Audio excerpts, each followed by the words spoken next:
body under heavy fire. State Troopers Harold Scribner and Jack Chase moved to the front doorstep of the besieged Hamlin house to drag the critically wounded Regina to safety. Trooper Chase, would you tell us how you did it? Well, I made a dash from the car in the driveway to Regina's body when Scribner opened fire in the cellar window. I rolled Regina over on his back. He told me he had a broken leg. I yelled for Scribner, and Scribner ran over and grabbed him by one armpit. I grabbed him by the other, and we dragged him out behind the car and loaded him on a stretcher, and they took him away. That was just about the story. We only did what we thought was right. Regina, we knew that he was living, we knew that he was wounded, and he recognized me and shouted that he wanted me to get to him to help him. I asked him if he couldn't crawl toward me, and he replied no, that he couldn't. Would I come to him? Upon our plan, we knew that Regina was struck from a cellar window in the basement of the Hamlin home. So I covered the window, and upon firing into it, Jack ran from the back of the car toward Regina.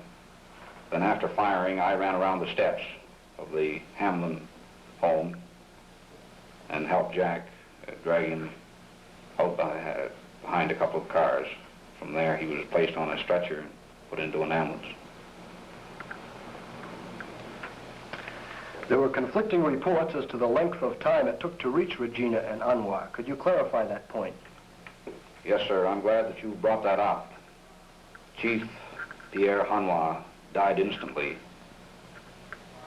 Regina wasn't there more than 25 minutes before we rescued him. I know it seemed like an hour, but it was 25 minutes.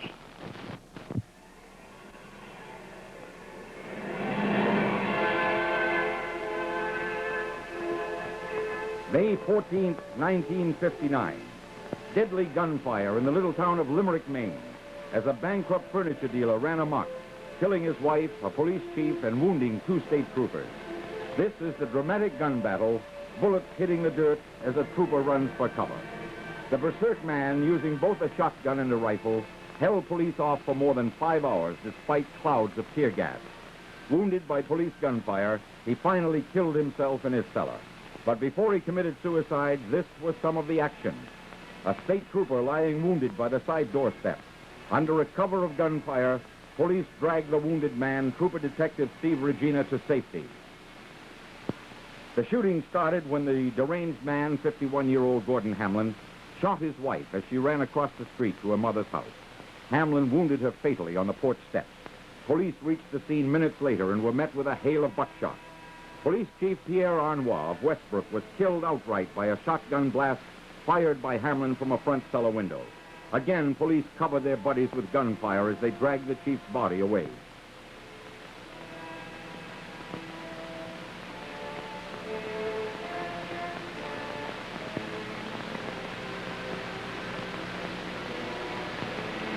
Sudden death, a berserk gunman, and a pitched battle in the normally quiet town of Limerick, Maine. Those were the highlights. Now for the details.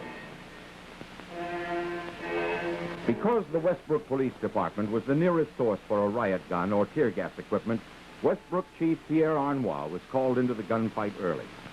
First police officer on the scene was State Trooper Willard Parker, grazed by death when he tried the front door.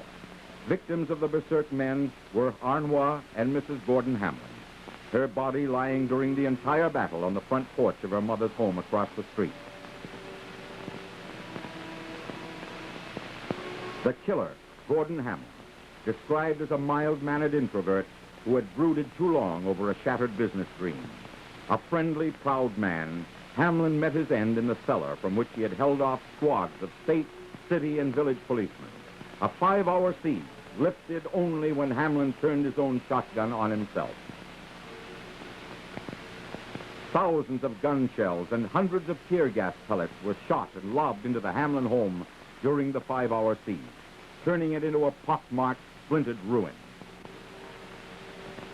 Hardly a smooth spot remained on plastered walls, and splintered windows were mute evidence of the pellets of death that traveled in both directions. Family pictures, the murdered wife, 16-year-old Judith, the daughter who stood by during the entire siege, and the man who went berserk, family pictures blasted from their original setting. An estimated 100 police officials pumped bullets and tear gas shells into the house for close to 5 hours before Hamlin chose to end the fight. How he managed to defeat such overwhelming odds for so long a time, no one could explain. The actual gunfight between the berserk killer and the squads of police started at approximately 4:45 in the afternoon. It was over some 5 hours later, at 9:45, and WGAN-TV, Channel 13, was on the air with its regular 11 p.m. news with the entire story as you see it here. These are the films made by Channel 13 news director Nunzi Casabola, which have been acclaimed by newsmen everywhere as the most outstanding news film of a news event ever taken for television. This is the normally quiet little street in Limerick. That was the house. Stationed in a full circle around the house, police riddled the besieged home. At one point, a friend, George Carrollton, called to Hamlin, "Come on out, Gordon, they won't hurt you." And there was no response. State troopers used their cars as communication points. And as the grim picture started unfolding, a Westbrook police sergeant braves a fusillade of bullets to gain a better vantage point. And those spurts of dust you saw at his feet were ricocheting bullets. So intense was the returning gunfire from Hamlin, the attacking troopers were forced to hug the good earth. At times, radios were of no use. Instructions had to be yelled.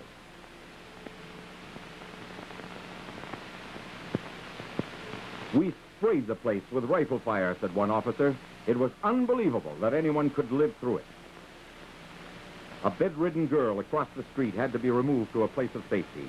16-year-old Doris Mongeau, confined to a front room facing the death house, was in a heavy body cast following a spinal operation. And here come the scenes of the first dramatic rescue. Lying by a side door stoop, Detective Steve Regina had been wounded early and was still in the line of fire. Under a cover of fire from surrounding troopers, Harold Scribner and John Chase dragged Regina from the danger point. And these dramatic films of the actual rescue are so vivid, they appear to have been filmed in a movie studio. As their buddies raked the house with gunfire, Troopers Scribner and Chase risked death from both sides, actually, as they crept toward Regina. Regina, weighing well over 200 pounds, was no easy load for the two heroes, but desperation and a high regard for their buddy gave the two brave men added strength as they dragged Regina to safety behind police vehicles. And as Scribner and Chase braved the deadly fire, other troopers encircling the house placed direct fire through windows in what turned out to be a successful effort to pin the killer down during the heroic rescue.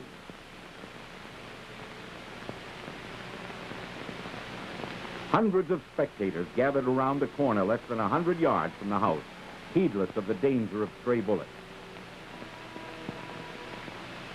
And residents of nearby homes were shepherded to safety by police. Still lying in the shadow of the house at the front was the still body of Westbrook Police Chief Pierre Arnois, shot in the early stages by Hamlin with a shotgun blast from the front cellar window. Believing him, Jones duplicated the earlier Regina rescue as they moved under covering gunfire to move his body to safety. But the chief was dead, fatally wounded by that vicious shotgun blast.